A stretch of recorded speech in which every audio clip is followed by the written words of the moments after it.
Hello and welcome back to Frogboy X1 Gaming. I'm Andrew, and I would like to thank you for taking the time to watch this content. If you like this kind of content, don't forget to like and subscribe. I really appreciate it, and it helps the channel grow. So tonight we're going to talk about the Final Fantasy update for the PlayStation 5 on the Final Fantasy 7 Remake and the new Yuffie DLC, the intergrade DLC.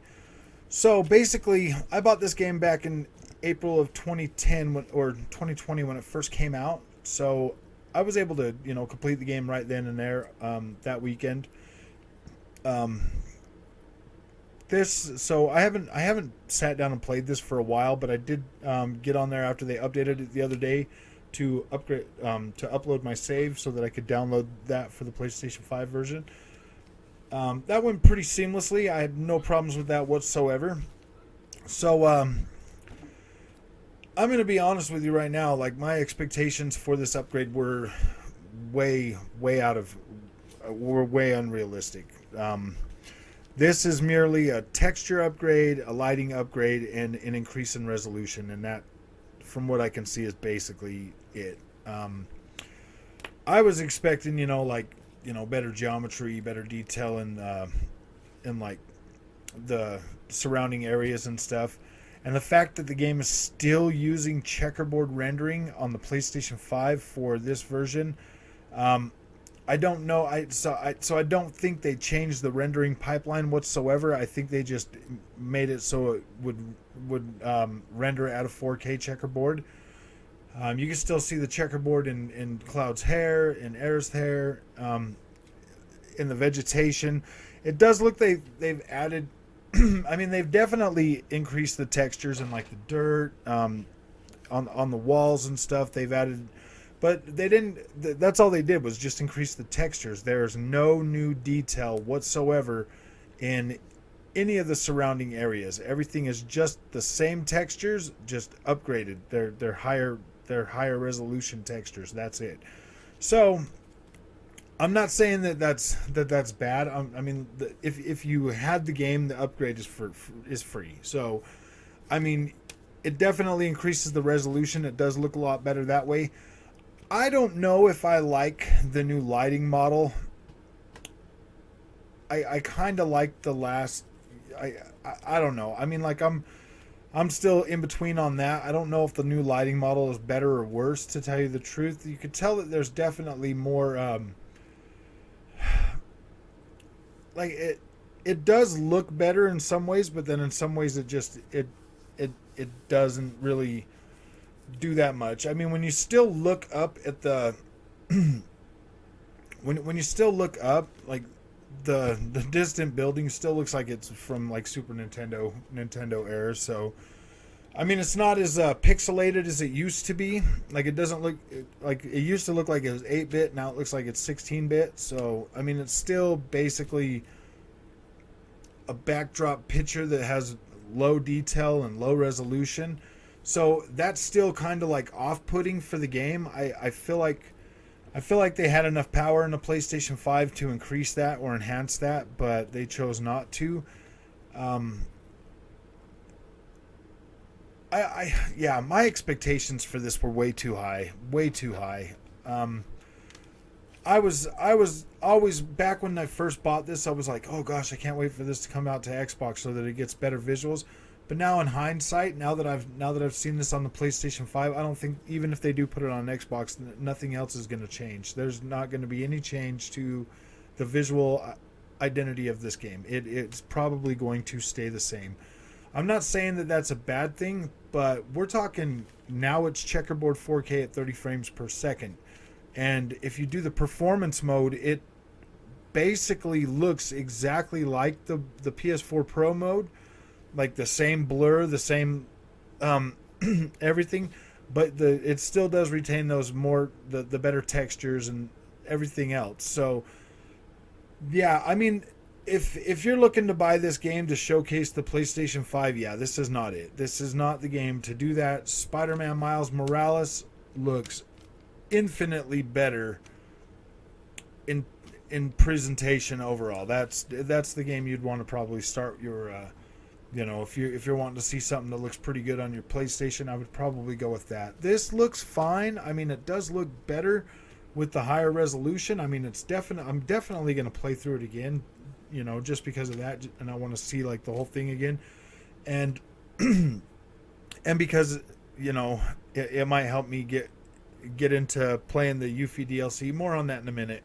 But as far as the overall visual package goes of this upgrade, man, if you've already played it on PlayStation 4 Pro and you're going to play it on the PS5, yeah, I mean, it looks better. I mean, obviously it looks better, but I don't know if it looks that much better. You know what I mean? Like I was expecting a far, like I said, my expectations for this were obviously unrealistic. Now, as for the Yuffie DLC, okay, I don't know what it is about Yuffie, but I have no desire to want to play as her. And to get this DLC, it is $20 to buy this upgrade. So you're basically getting an upgrade to the Final Fantasy VII remake. You'll get that for free. It's not required for you to buy this DLC to get that upgrade. You get that upgrade for free. But $20 for the new DLC. Yeah, I mean, I haven't played too far into it just because I'm really not excited to play as Yuffie. I don't know what it is about her. I mean, she's just far more annoying than any of the other female cast characters in the game so far. So I'm just having a hard time clicking, with this character right now. But after I play through the main story again, it'll probably be easier to go back and play as her. After I've refreshened my memory, with playing this game, because that's been over a year, well over a year now since I bought this game and beat it when it first came out. So yeah, I'm probably gonna have to replay that to go back and play the Yuffie DLC. As far as I'm sitting right now, I have no desire to play as her. I've tried for a little while and I can't get into it. So I decided to turn it off and get on here and explain my first impressions with this. Do I think that if you haven't played this game and you have a PlayStation 5 and you were waiting for it, if you should buy it at full price? Yeah, it's still that same exact amazing game. It just looks better than it did when it first came out.